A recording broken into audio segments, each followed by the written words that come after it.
secretária? Bom dia Nonato Albuquerque e Carla Moura, e que podem ser chamados também, né, de outros nomes aí. Mas especialmente grandes jornalistas. Muito obrigada pelo espaço. Bom dia aos ouvintes. Nós aqui agradecemos a sua oportuna chance de conversar sobre a pasta da educação. Falando aqui um pouquinho sobre 2022, que foi um ano de reorganização, não é? A gente sabe, mas 2023 chega ainda com mais pendências em relação a atrasos educacionais. Vamos fazer rapidamente aqui a situação estadual do ensino hoje aqui no Ceará. Tá.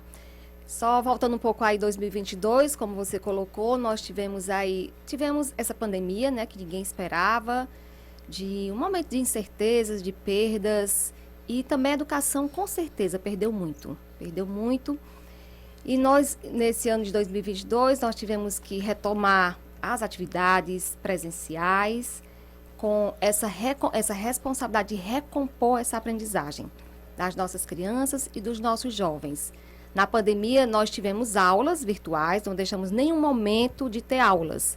Os professores e as professoras tiveram um papel fundamental de se reinventar, de reconstruir esse momento para que não deixasse perder o vínculo com os nossos alunos. Mas houve perdas. Mas com certeza nesse sentido, tivemos porque perdas. Houve gente fora da sala de aula das digitais, das redes. Sim, mesmo o governo na época, que era o nosso governador Camilo Santana, foi um dos primeiros estados a investir em chips e tablet para os nossos alunos do ensino médio.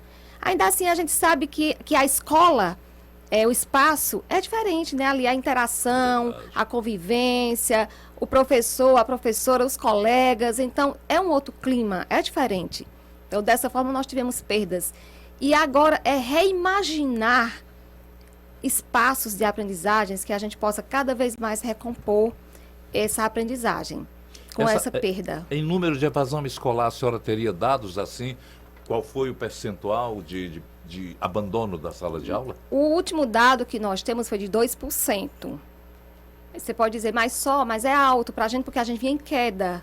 Uma queda, sabe, considerável de positiva de abandono. Então, 2% para a gente é um número, assim, razoavelmente aí alto. Mas o último dado que nós temos ainda não está fechado. Pode até ter um aumento ou uma queda. A gente não está fechando isso. Fora da pandemia, o que é que causa a saída de um estudante da sala de aula? São muitos fatores. Muitas vezes ele precisa ir para um outro estado, outro município, e aí termina para acompanhar a família. Tem também que a gente sabe, às vezes, essas questões que fogem um pouco da gente, questões de estarem ligadas aí a esse outro mundo, né, que para a gente ainda é difícil de também chegar, então tem essas questões também. Então, são várias outras situações, mas a gente tem esse trabalho nas escolas. Nós temos o professor diretor de turma, que é um professor nosso que tem uma carga horária diferenciada para estar mais próximo dos nossos alunos. E temos também psicólogos nas CREDES e CEFOR que dão esse apoio tanto aos professores, diretor de turma, como aos alunos. Não é um atendimento clínico, é um atendimento... acolhimento. É de acolhimento. De saber junto à família. Quer dizer, meu tempo de estudante já faz quase um século já, mas faltava alunos, professores, fulano não veio. Mas a escola que poderia chegar e procurar saber o que é que houve, o que é que teve com a família, se deixou 2, 3 dias sem aula, não é? Pronto, esse é o papel do professor diretor de turma, do psicólogo, do assistente social também, que nós implantamos nas CREDES CEFOR. Exatamente, faltou ali 2, 3 dias, acende a lanterninha já ali vermelha, já faz uma ligação, procura saber. E como o professor diretor de turma tem aquele cuidado com um grupo de alunos, então ele tem mais essa condição de estar mais próximo, certo? Carla Moura. Secretária, muito bom dia, seja bem-vinda mais uma vez ao Jornal Jangadeiro. Um dos focos da atual gestão é ampliar a questão da escola em tempo integral, né? Que o Ceará já tem uma marca, vem trazendo uma marca e resultados em relação a isso. Alguns municípios ainda não têm, né? Queria saber como é que deve funcionar pelos próximos 4 anos, quais são os planos para ampliar e quais as regiões devem ser aqui inicialmente focadas. Pronto, nós temos um plano, Carla e ouvintes, de expansão das escolas em tempo integral. É prioridade do nosso governador, é humano. Já tivemos, inclusive, reunião a respeito disso. Ele quer... o plano está até 2026, mas ele quer que seja antes disso, a gente possa concluir essa expansão. Hoje, a nossa rede já tem 60% de escolas em tempo integral. Esse ano, ele com certeza anunciará mais 80 novas escolas em tempo integral. E aí, a gente vai para 70% da rede. E nos municípios, nós lançamos, final do ano passado, e que agora ele está também, já foi sancionada a lei, mas agora a gente vai sair com o decreto, o nosso governador Elmano sairá com o decreto de critérios, que é o PAIC integral, onde a gente fortalece os municípios para que eles possam também ou implantar ou expandir as escolas em tempo integral. Alguns municípios que já têm, eles vão expandir, outros eles vão implantar. Então, a ideia é que comece do 9º ano, com investimento técnico, pedagógico e financeiro dessa relação que nós temos de regime de colaboração, uma pactuação que nós temos junto aos municípios. Nada é de cima para baixo, respeitamos muito a autonomia dos municípios, mas colaboramos, contribuímos com esse regime de colaboração.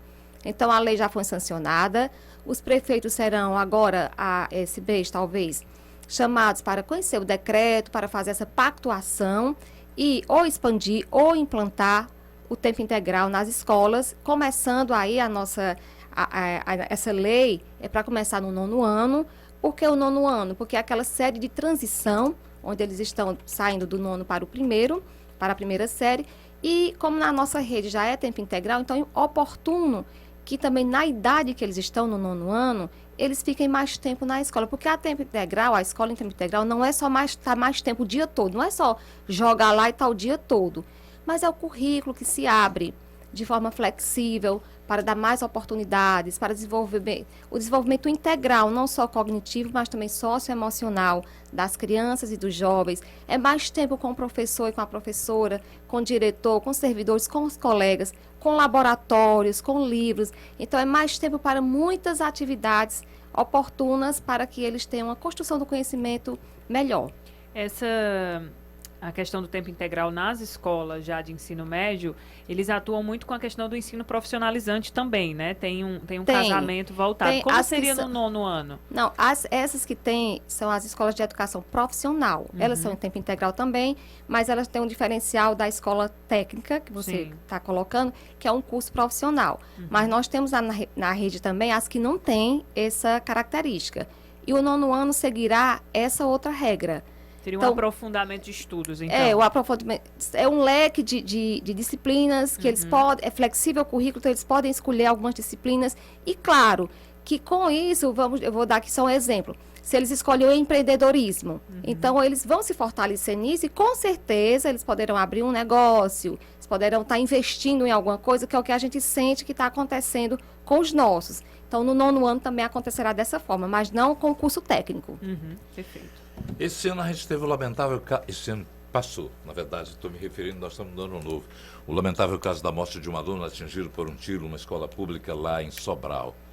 Isso acendeu aí um alerta relacionado à violência nas escolas, que é uma realidade não só no mundo lá do estrangeiro, mas também aqui no país. A pergunta é, o que é que foi feito de lá para cá e o que ainda pode ser implantado? A gente sabe do vídeo monitoramento que veio realmente dar um auxílio, mas tem novidades também? Nós não desconsideramos assim o caso, mas esse caso foi um caso assim, muito pontual, não era de violência na escola, é um caso pontual. E nós investimos lá naquele momento na questão mesmo do acolhimento das famílias, no acolhimento da escola como um todo. Ouvimos as pessoas o que é que poderia ser feito.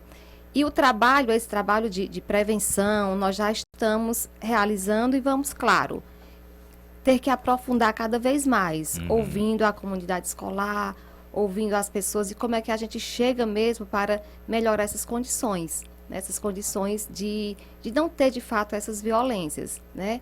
Esse tipo de violência que a gente, claro, isso ali pegou a gente muito triste, coisa muito triste mesmo.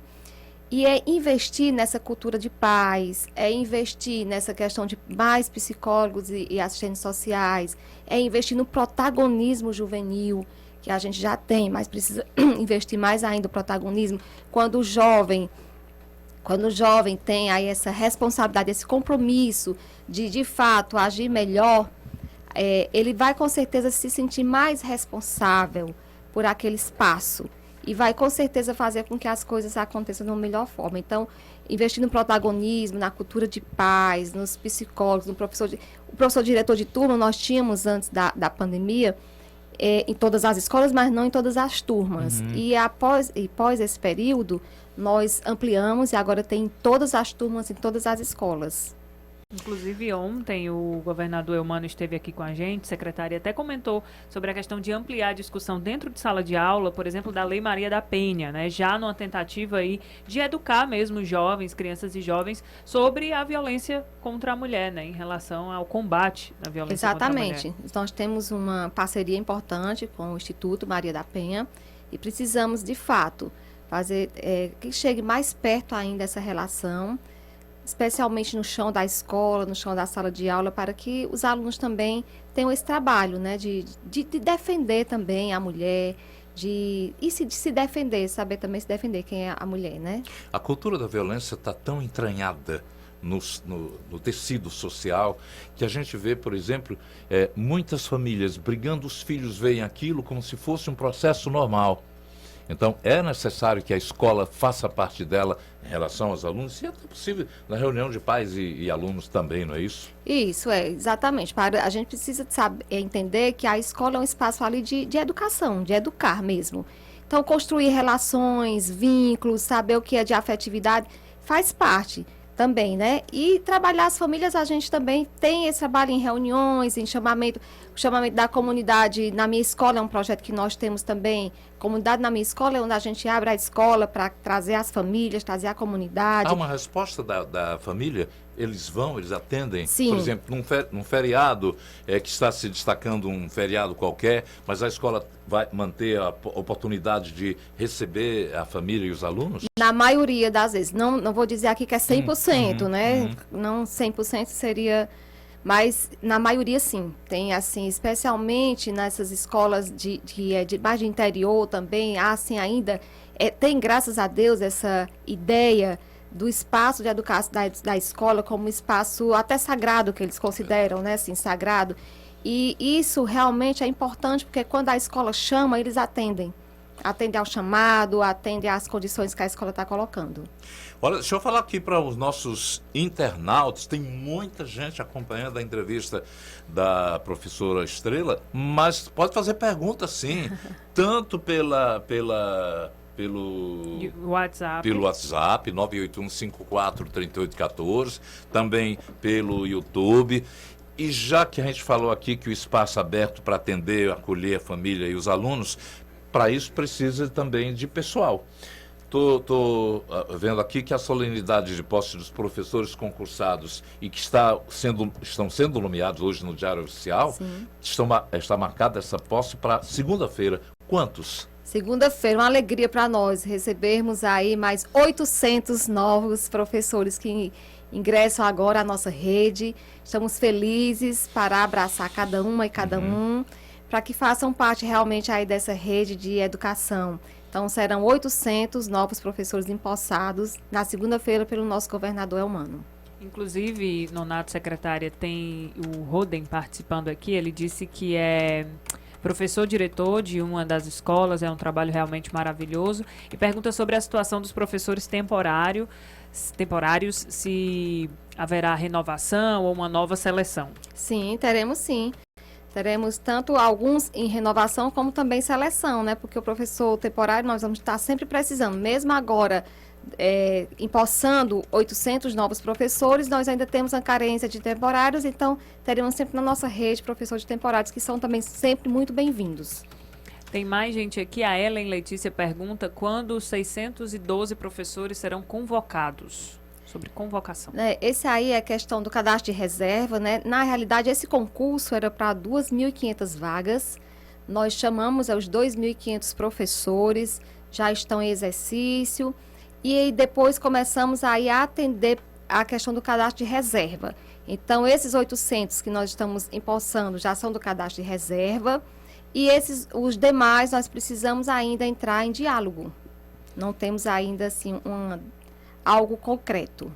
Deixa eu falar aqui um assunto que foi ventilado no ano passado, trouxe um ânimo novo aos professores. O caso dos precatórios do governo em relação a uma multidão de pessoas que estão aí aguardando, né?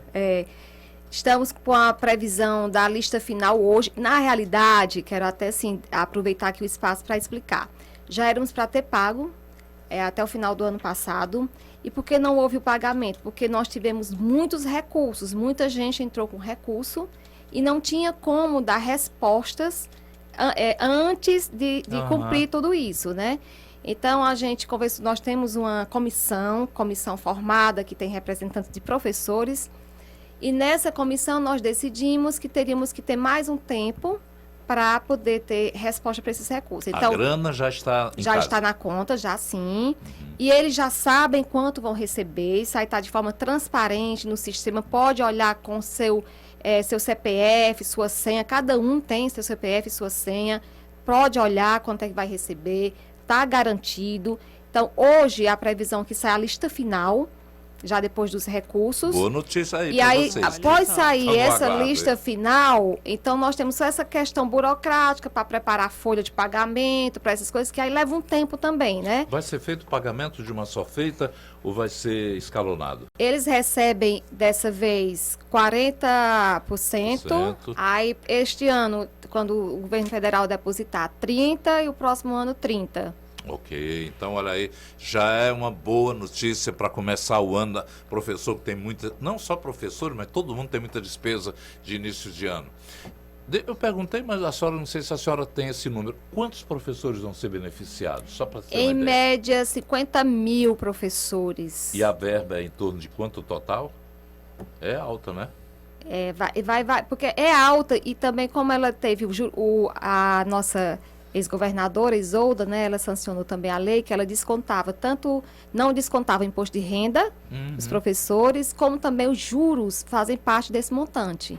Okay. Então, é um valor considerável. Tem mais participação aqui, deixa eu pegar aqui quem foi a pessoa. A Silvia Farias, ela está parabenizando aqui pelo trabalho e lembra sobre o trabalho relacionado a jovens e adultos, né? Quem não concluiu os estudos relacionados aos SEJAs, pede para otimizar e divulgar também com mais ênfase essa modalidade. Com certeza, Silvia. Muito obrigada a você. E o SEJA, a EJA é o Centro de Educação de Jovens e Adultos, a EJA é a Educação de Jovens e Adultos, que tem algumas escolas regulares, merecem o nosso respeito e merecem um olhar mais sensível nosso também para esses alunos e para esses professores. Tem outra pergunta aqui relacionada, secretária, às vacinas infantis, né? A gente sabe que essa adesão de infantis e também de adolescentes, essa adesão está abaixo do esperado. Se deve existir alguma orientação por parte da Secretaria de Educação para a cobrança desse esquema vacinal, já com as vacinas da Covid-19 nesse meio aí? Sim, nós tivemos o ano passado campanha, inclusive, de acompanhamento para os nossos adolescentes, nossos jovens, né, que estavam na fase aí da vacinação e de todos os mais também. Então, esse ano agora, no retorno às aulas, nós vamos novamente fazer essa campanha, uma campanha importante, que nós consideramos importante, junto aos alunos e junto às famílias também, para que todos tenham o seu ciclo de vacina completo. Mas será exigido no ato de matrícula? Tem alguma orientação relacionada a isso? Ainda não? Não, ainda não, porque essa exigência, né, houve já também, e como eles já tinham feito, muitos têm aquele esquema inicial, então agora a gente está fazendo essa campanha. Primeiro inicia com a campanha para poder ver, a não ser que venha alguma orientação do comitê mesmo, né, ali da Covid. Olha, tem muita gente celebrando aqui a sua permanência junto à pasta. Beth Araújo. Jô já fez a resposta aqui dos precatórios. Tem muita gente falando aqui de precatórios. Penha, os que morreram e a família recebe? Pronto, sim, a pergunta é interessante. Sim, recebe os herdeiros. Agora precisam também, né, entrar aí com um recurso. Por isso que teve também essa demora, sabe? Nonato e Penha que está fazendo a pergunta. Porque é diferente, quem não está mais na folha, né? Também como foi professor temporário, uma época só e não está mais em folha. Tem um período Então, que vai de 1998 98 a 2006. a 2006. Então, nesse recorte aí, quem não estava mais conosco precisava entrar de forma diferente, um recurso, um processo diferente. Por isso também um pouco da demora. Paulo Kleber pergunta, é só os professores que vão receber? Sim, esse recurso é só para professores. É só para magistério. Isaura Vitória dos Santos Torres, parabenizando a senhora. A Marquise você já fez a pergunta, não já, Carla? Sobre folha suplementar? É exatamente dos precatórios, né? É a mesma coisa, Lu. Tem mais um aqui também, Nonato, perguntando sobre a posse dos pedagogos, que estava prevista para dia 25, algo assim. Tem... Não, né? Tá. Ficou solto aqui também. Mas eu queria também abordar outro assunto, secretária, relacionado à primeira escola do Estado a atender a demanda das unidades prisionais. Sim. Acho que foi em outubro que aconteceu essa inauguração, né? Como é que tá? Como é que funciona exatamente esse trabalho e qual é o papel dessa escola? Nós temos já algumas, né, escolas. Tem a primeira aí que a gente fez aquela inauguração, mas nós estamos agora construindo também uma profissional.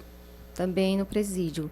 Ela vai ter também as mesmas características de uma escola de educação profissional, que é exatamente para ter o curso técnico.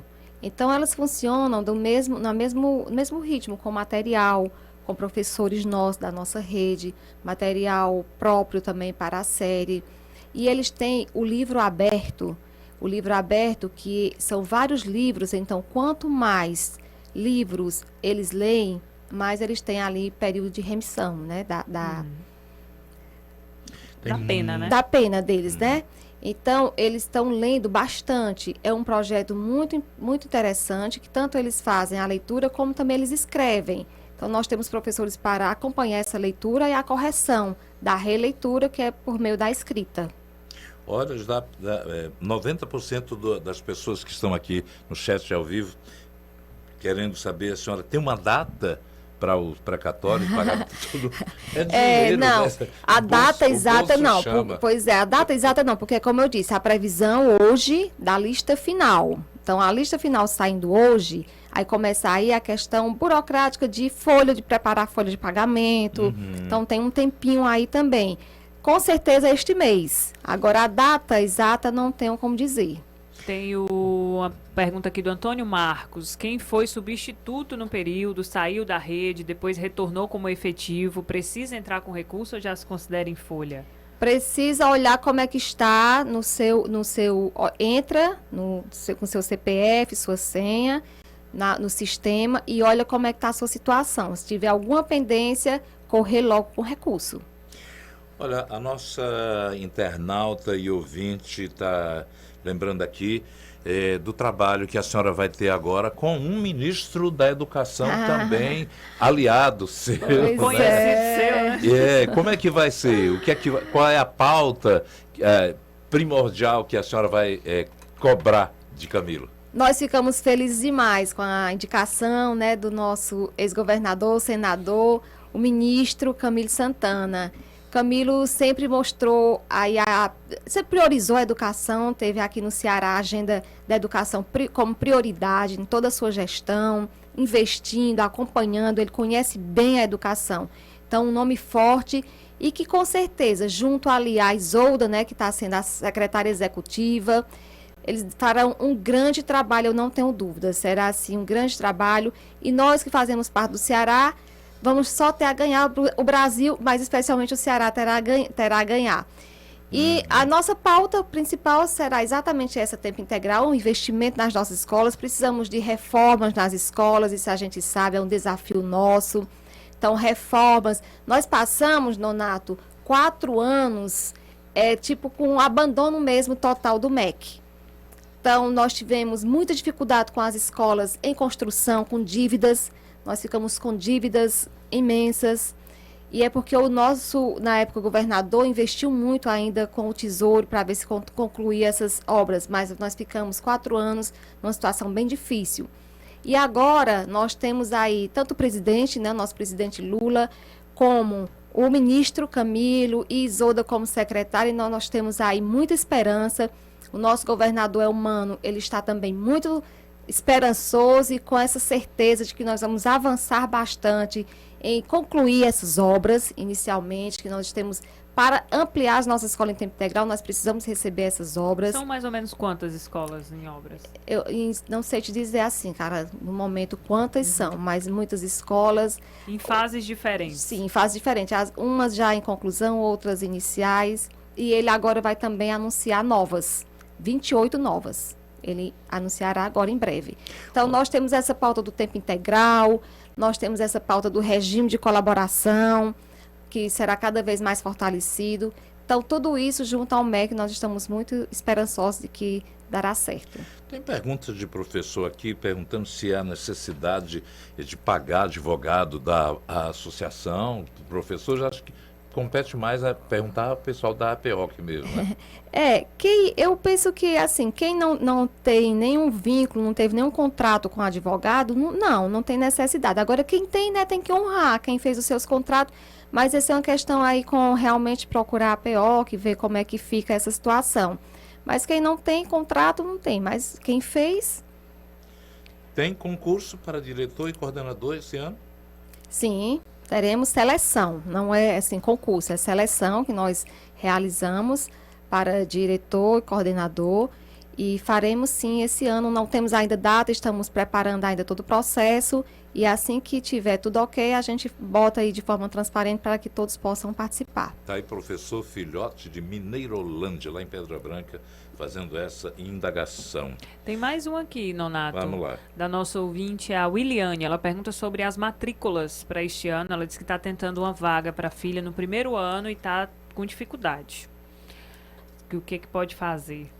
As matrículas estão abertas. Nós temos vagas para todos alunos. Então, nós temos vagas. Às vezes, o que acontece de dificuldade é porque todos querem uma escola só, escolhem aquela escola... Mais perto, né? Não, às vezes não é nem que seja mais perto, é uma escolha mesmo que é de direito, né, de você escolher. Mas nós temos nas proximidades, fizemos todo esse trabalho de ver nas proximidades, onde já estudava, onde é que mora, para ter condições de receber todos os alunos. Então, vaga não é problema. Às vezes, mais é a questão daquela escola que realmente não tem como receber todos. Os alunos que já terminaram uma fase e automaticamente serão matriculados na pela escola, própria sim, escola, sim. Né? Quem está na primeira série, que já vai direto para a segunda, automaticamente fica ali. Apenas precisa que o pai ou o responsável vá ali, né, para também assinar e ter esse compromisso. Ok, a gente tem aqui muitas perguntas, mas não perguntas, mas citações de parabenizando a sua permanência Muitos junto ouvintes à aqui pasta, desejando sorte também. e desejando boa sorte. A gente torce também para que Mais seja esses anos, né? uma etapa da sua pasta de muitas realizações, emblemática agora pela presença do nosso ministro lá em Brasília. Sou muito grata aí aos ouvintes por as felicitações. E quero agradecer também ao governador Elmano por ter me convidado a continuar à frente da educação, por a confiança. E disse para ele no convite que nós honraríamos esse convite. E falei nós porque nós temos um time da educação, um time aguerrido, valoroso, formado por professoras, professores, diretores de escola, coordenadores de CRED, equipe técnica da SEDUC, da ASCRED. Então, é um time realmente valoroso, aguerrido, e nós vamos honrar esse convite com certeza. Sou muito grata pela confiança ao governador Elmano. Vamos ganhar essa Copa da Educação que interessa sim, muito. Com certeza, é o que mais nos interessa. Um abraço para a senhora, seja muito grato pela sua presença aqui, narrando o que está nesse momento em pauta para as discussões e desejando boa sorte. Muito obrigada, Nonato, muito obrigada, Carla. Me senti energizada nesse programa, um início de programa muito animado, muito feliz. A gente começa o clima toda a vida. Isso é um clima muito bom. Eu penso que o clima faz um diferencial muito grande, né? Ok. E aí eu quero desejar também muito boa sorte para vocês, um bom ano, um ano próspero, que vocês possam aí passar cada vez mais boas notícias para nós. Muito Assim obrigada. seja.